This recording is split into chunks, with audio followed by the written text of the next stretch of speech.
Okay, this video is Charlie Kirk's quotes. I watched a bunch of his videos and I wrote down his quotes in some order. This will be part one. If I find a lot more, I might make a part two. The conclusion I came to after watching a whole bunch of his videos, and I've seen a whole bunch of his videos in the past, is that he's a great man. Okay, he's trying to save America. He's trying to do the best he can to help everybody. He has a lot of patience. He goes to all these colleges and he talks to all these college kids. Now, I like teaching medical students and young people, but I don't really necessarily like talking to them that much. They're complete ignoramuses, brainwashed with endless nonsense. They're very impulsive. They just talk like morons. They're fixed into these emotional positions. So it takes a lot of patience to talk to young people, and he's really good at it. He's young. He's only 31. Maybe it's easier. I'm 62. It's harder for me to put up with the endless left-wing brainwashing of young people. But anyways, he goes to all these colleges, does a great job having conversations with all these young people and teaching them.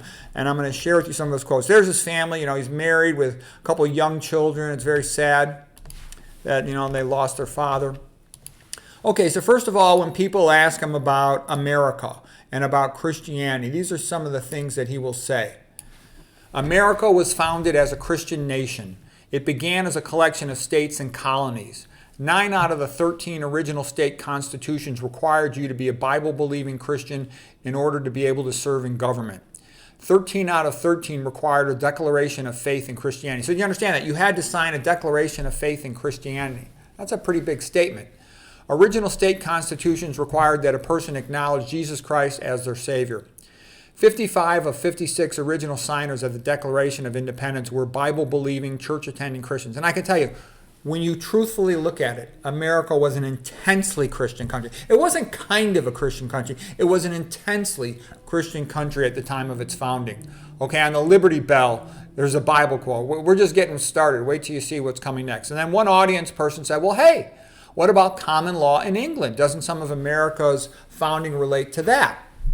And Charlie says, common law, as written by Blackstone, who was a Christian man, comes from the Bible. The presumption of innocence, due process, a jury of your peers, these things all come from the Bible, from Leviticus. Leviticus said, you shall not favor justice for the rich over the poor. Jesus said, love thy neighbor.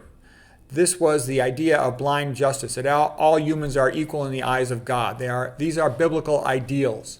The Declaration of Independence mentions God at least 4 times, including, we appeal to the supreme judge of the earth, as in Jesus and Revelations, the days of judgment. Deuteronomy was the most quoted book by the founding fathers with regard to its advice on how to set up a government. Okay, that was written by Moses on how to set up a government for a state. Okay, John Adams said the Constitution was written for a moral, religious people. You cannot have liberty if you do not have a population with Christian morals. And that is true. Because if you don't have Christian morals, then you're going to have tons of bad behavior, and you're going to have anarchy and chaos, and then you're going to end up with a brutal dictator who just forces everybody to obey draconian law. Okay, that's what you get. Okay, separation of church and state is not in the Constitution. A lot of people don't know that. Separation of church and state is not in the Constitution.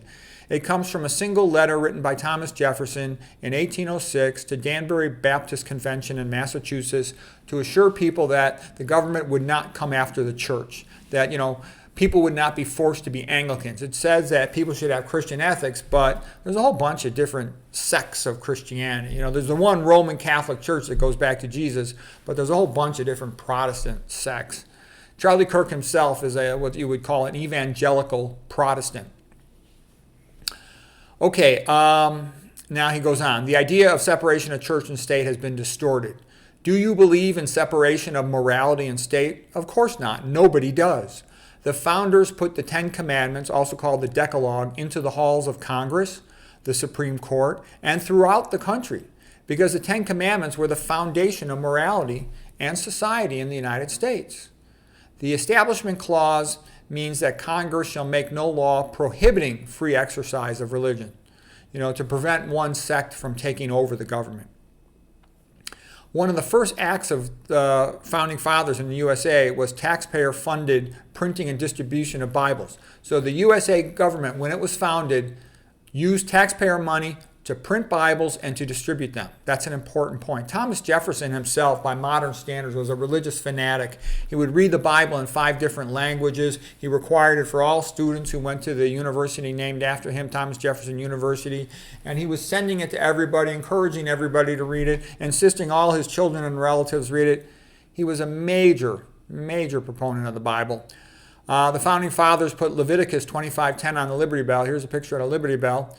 Proclaim liberty throughout all the land and unto all the inhabitants thereof. Christianity, Charlie Kirk says, is America's best hope for revival for a great future. Because what people don't understand is Christianity means a couple things. It means that all men are equal in the eyes of God. Like Jesus had said, that which you do to the least of my brethren, you do unto me. And you need to have that. Also, Genesis, that all men are created in the image of God, that they're part divine. Because most people are helpless and weak, okay? They need something to protect them, or they will always be, abused by richer, more powerful people and physically stronger people, okay? Like I said too, there's nothing that glorifies women more than the Catholic Church. Mary is the Queen of Heaven, okay? It doesn't get any better than that, and it's far more glorification of women and respect for them than the Protestant Church has. Okay, so let's continue. Okay, this is the First Continental Congress. They would have church in the same area as Congress. They would have church in the same room where they would make the laws. They would have church. They would have church in the same room where they would have the Supreme Court would meet. Okay? They were intensely Christian. And there were tons of pastors heavily involved with all the politics of the nation. Nowadays, all the churches have been castrated by what's called the 503 tax exemption laws, that they can't talk about political matters or they lose their tax exemption status. And that's a very bad thing because it basically makes church kind of a boring waste of time for a man. Women tend to take kids to the church, but men are bored out of their minds, And they don't let great men speak in church, okay? You should have noble masculinity. It was back then the smartest men would be pastors. Whereas now, what do you see in Catholic Church? These low IQ, alcoholic, pedophile, homosexuals, who wants to listen to that? And then they're not even allowed to say anything interesting? It's ridiculous. The church should get rid of 503. Trump should do that. Get rid of these 503. Let the Christian preachers speak, okay? It'll solidify Christianity in this country, make Mass interesting again. Okay, Charlie Kirk continues. You cannot be a Christian and be a Democrat. Let's say that again. You cannot be a Christian and be a Democrat. Okay, I'll say that one more time because it's true. You cannot be a Christian and be a Democrat. If you are, then you're not really a Christian or you're an idiot, because the goal of the Democratic Party, it is the American Communist Party. The goal of the Democratic Party is Jenna, and of course you know what's coming next, side of Christians. So if you're a Christian and you're a member of a group that wants to massacre all the Christians, then you're not really a Christian, okay? You're just an idiot or you're a liar or a hypocrite or something. There's something wrong with you. What do the Democrats, Christian on Easter celebrates the resurrection of Christ. The Democrats converted Easter into Transgender Day. Biden's sitting there with a big smile on his face, okay? The other thing that the Democrats do, and Charlie Kirk mentions this, all of this, diversity, what it is used for is to generate puppets. Biden was a puppet, okay? And the Democrats have lots of puppets that they use this DEI stuff as an excuse to put a puppet into a place where they'll do evil things. Okay, and they'll do evil things against their own co-ethnics, against all people of their area. Charlie Kirk, I am a Christian and I am a nationalist, but I do not put those two words together. Jeremiah 29:7 said, demand the welfare of the nation you are in, because your welfare is tied to your nation's welfare. And that's rather obvious, okay? So all of the founding fathers were Christian nationalists, okay? They were, that's a fact. Okay, they were Christians and they promoted and loved the United States. We should love the United States. It's the greatest country ever made in the history of the world. It's kind of gone down the tubes the last 30 years, but it's a magnificent country. It was still magnificent in the 1980s, man. The 1980s were great. I've made some videos about that. It's just rapidly going downhill from there. And don't get me wrong, sort of the Christian high point would probably be, JFK, and JFK got bumped off in 1963, and it's kind of been going down since then. But you look at old Hollywood versus modern Hollywood, it's like the difference between, a Christian celebration area versus, Satan's little little place nowadays. Okay, so Charlie Kirk continues. Daniel fasted and prayed for his nation. Esther and Mordecai cared for their nation, etc., etc., etc. All throughout the Bible, people, the Christians, and they all try to help their nation. Moses wrote an entire book, Deuteronomy, about how to set up a government. Christ said, on this rock I build my ecclesia, often translated as church. And Charlie would say it resembles more something like an assembly of people influenced by Christ. Okay, now you're getting a little bit into Protestantism versus Catholicism. I would say, this are my words, not Charlie's here, that Catholicism would say there is the church, whereas Protestantism said, sort of the men of the community are sort of the leaders of the church. But there's way more to it than that. There's a whole bunch of Protestant sects, so we're not going to get into all of that.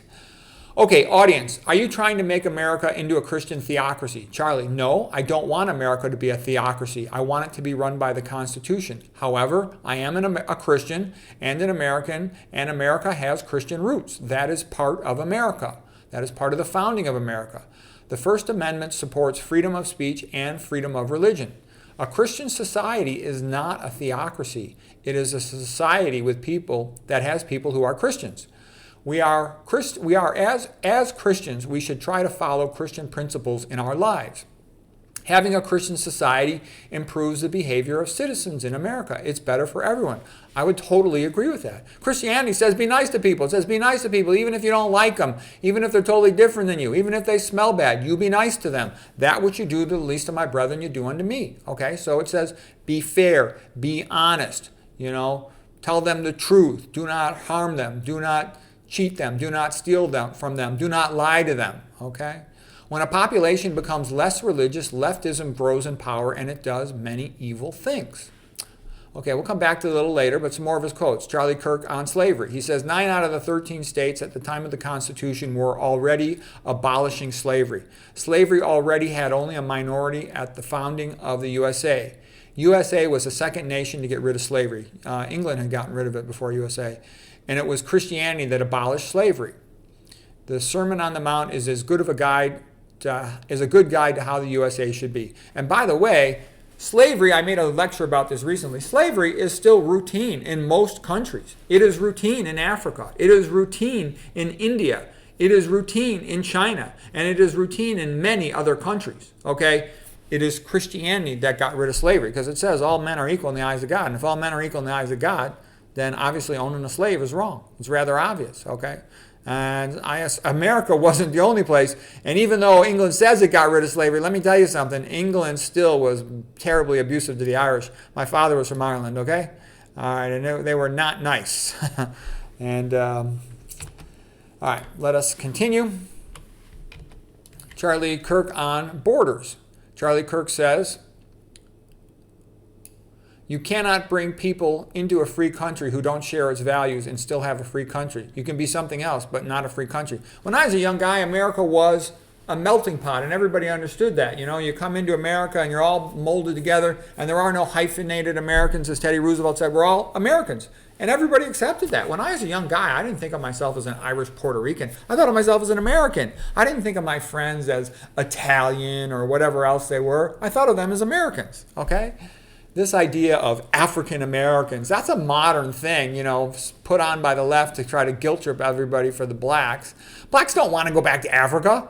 In Africa, slavery is still routine. Who knows? I know they had cannibalism in the 1900s. I don't know if they still do now, but it's a kind of a rough, brutal place. I've seen video after video of American blacks going back to Africa, and they don't like it. Okay, Charlie sometimes wears a t-shirt that says, "Stop terrorism, protect our borders." And then he says, USA was founded by settlers, not by immigrants. There is a difference. A settler comes to a place and builds something new. An immigrant comes to a place that is already built. So in the sense that America was barely occupied with the American Indians. And yeah, they should have been nicer to them. That is true. But it was not that densely occupied. And the American Indians were very, very primitive compared to the settlers. Okay, compared to Europe. All right, crime. The highest crime cities are run by Democrats. Yes, most of the large cities are run by Democrats. He also says the most common cause of death in young blacks in big cities is being murdered by other blacks. Okay, it's not racism. It's other black people killing black people. Okay, He says when Republicans are allowed to run a big city, it usually makes dramatic improvements. And the biggest example I can see of that is when Rudy Giuliani sort of became in charge of New York, okay? It got dramatically better. There was no comparison to how much better it got. I read several books about that. It was extraordinary. Okay, and Charlie Kirk talks about schools. If you can, it is best to homeschool your kids. I am a big fan of homeschools. Homeschoolers are going to be the ones that run society. The public school kids will be working for the homeschool kids. Homeschoolers are more polite, they're smarter, they're happier, they're healthier, they're better prepared for life, they're more biblical, they're more Christ-like, they are more successful. That's an important point, and that is true. Anybody who studied that matter, they will tell you homeschoolers are way better off. Okay, I wish I would have homeschooled my kids. I wish my parents would have homeschooled me. Public schools are a waste of time. All they do is try to brainwash you into being a little anti-American, anti-parent commie, anti-religion commie. Okay, they're designed to destroy the children, not to help them. Okay, on school, Charlie continues. He asks a college professor, "What is a woman?" And this college professor goes in circles saying, well, our gender is based on our preferences, and we can be whatever we want to be. Womanhood is simply having preferences like wearing makeup. So Charlie says, can men give birth? And then the college professor says, well, males can't give birth, but men can. Okay, this is stupidity. Okay, a man is a Johnson, a woman has a Virginia. All right, there it is. It's not that complicated. You know, we know when an animal's born, it's a male or a female. We don't sit there and wonder if the puppy, you know, has an alphabet gender, okay? Charlie Kirk, he did not go to college. There's a lot of great men who didn't go to college.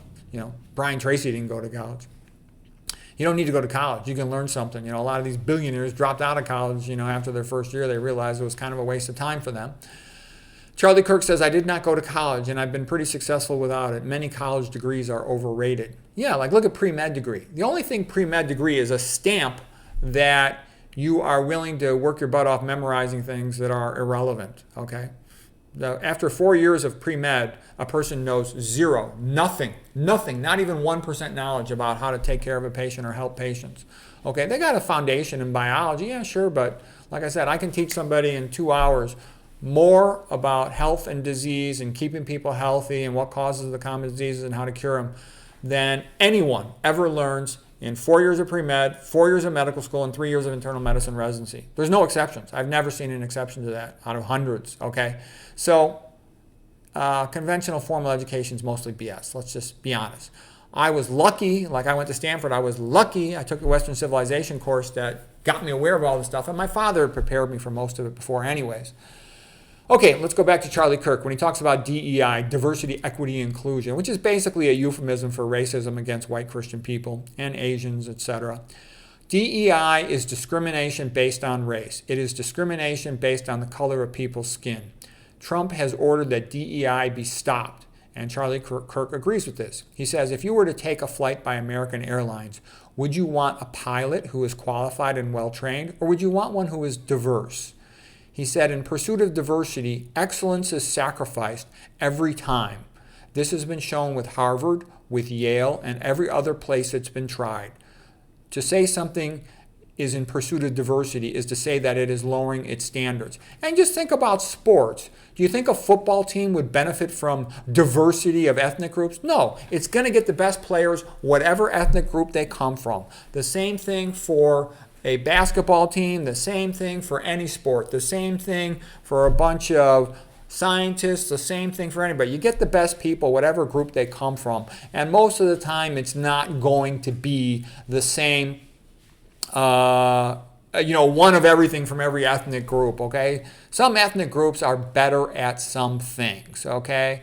You know, if you look at the book Tiger Mom by Amy Chua, she said the Chinese make their kids do math problems all the time. She says that is normal in a Chinese family, that the kid has to do a bunch of math problems before he goes to his friend's house. Well, guess what? They're really good at math. And I can tell you, I knew a Chinese lady, all right? And she told me her daughter had a perfect score on the SAT in mathematics. You know, I didn't get a perfect score. I think I got like a 770 out of 800. But I was like, wow, she must be really smart. Her mom's like, no, she's not so smart. She just does math problems every day. She's on the math team in high school. So you know the kid's probably pretty smart. But still, what I'm trying to say is It was part of their culture that the child does math problems, so they're really good at it. Okay, if you're in the habit of doing something all the time, you're going to get good at it.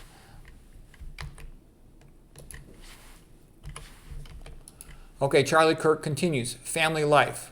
The family is essential to society. Children do much better if the parents are married and together. 75% of black men abandon the mothers of their children. This puts their children at a disadvantage. This is because of the behavior of the parents. It is not because of racism. Single-parent households is a common cause of poverty and bad behavior, and this is the same thing for all ethnic groups. Single-parent households cause poverty. Okay, it's better for people to be married. They help each other. They both help with the kids. What I've seen is most mothers totally underestimate how important fathers are for children. Women cannot be like fathers. Women go through life kind of spoiled. You know, men love women a lot more than women care about men, okay? We're programmed to kind of protect them and care for them and be good to them. We just can't help it. We like them. We love them. I'm happy when there's a woman in the room, and she don't have to be a hot babe. She could be, 80 years old. I just like women. When I'm women, I'm happy they're in the room, and I like talking to them. I like making them laugh. We just are that way. We're sort of made to be that way. Heterosexual man. We just are. Okay, and also what I've noticed is the woman is good for the kids up until they hit puberty. She's only got the physical strength of a 5th grade or 6th grade boy most of the time, so she can control that boy till he hits puberty, and then he's just too strong for her. He's just physically too strong for her, so he has to be trained to have respect before that time, or he'll just overpower her if it becomes a physical question. And women give their children unconditional love, which they need at times, of course, but they also need the father's objectivity. Look, no one cares about you, especially the boys. No one cares about you. You need to develop some skills so you'll be able to find employment in this world and make a living, okay? And you'll be able to attract a woman and, have a family someday. It's just how it is. And you need to control your behavior. A lot of times you're going to be pissed off. A lot of times you're not going to get your way. A lot of times you're going to be treated unfairly, but you need to know how to control yourself. It's just a fact. Okay, Charlie Kirk continues on secularism. You get the worst ideas when you have secularism. Secularists make claims like men can give birth. Countries don't need borders. America is a terrible country. Okay, that's a crock of BS. And I would just say one comment. These are my words. Whenever a tyrant takes over a country, same thing when the lefties take over a place, they try to rewrite all the history because they want to make people forget about how good it was, make them not care that they've lost their freedom in their past, and try to make it seem, inevitable that it was run by, a bunch of left-wing commies. The party's always right. Political correctness comes from Chairman Mao, meaning that you must agree with him or he'll kick your butt. Okay, Charlie Kirk continues on charity. Churches should help the poor. Homelessness is not primarily a money problem. Homelessness is primarily, almost all of them have mental problems or drug problems. Most of these people should be in a mental asylum or in drug rehab. He also says somewhere that the churches should help the poor. It used to be that charity was largely organized out of the churches, and I think the churches should have more of a role in that. You got to get rid of 503, but let the churches grow, and churches will grow. You get rid of 503, churches will grow. Trump, please let the churches get rid of 503. Okay, on the economy, Charlie Kirk says tariffs on China are a good idea. We should not have so many goods coming from communist China, basically slave labor, okay? America should be manufacturing its own stuff. That's been well known, since the beginning of the founding fathers, Alexander Hamilton, okay? Alexander Hamilton, had commented on how they were dependent on the British for supplies while they were fighting the British. Not a good situation to be in, okay? Okay, Charlie Kirk continues. Here's some of his thoughts on marriage. He says, there is no large society that's ever accepted same-sex marriage. Student, I think Mesopotamia did. Charlie, Jesus affirms the biblical standard for marriage, which is between a man and a woman in the Gospel of Matthew. It says a man will leave his parents' home and he will stay with his wife or cleave to his wife. The Christian church has also had a standard for over 2,000 years of marriage being between a man and a woman. St. Paul also spoke negatively about homosexuality. He said something about it in End Times. I didn't quite get that quote. The student, well, what about Leviticus? It was over the top in its punishments for minor things. Charlie, the Old Testament harmonizes with the New Testament, but we do not go by the Old Testament. Christians go by the New Testament. Christ said many things that were softer, more kind than the Old Testament way of doing things. Christ said things like turn the other cheek, love thy neighbor, etc. When a tradition lasts for over 2,000 years, that is important. That is a standard that maintains societies. Okay, so I think that's all I got. There's a nice picture of Charlie Kirk. And yeah, he's an American hero, this guy. He was doing everything he could to make America a better place, to promote freedom, to teach people, to help people. He's a great man. Trump gave him some type of great honor award. He deserved it. This guy should go down as one of the great American men.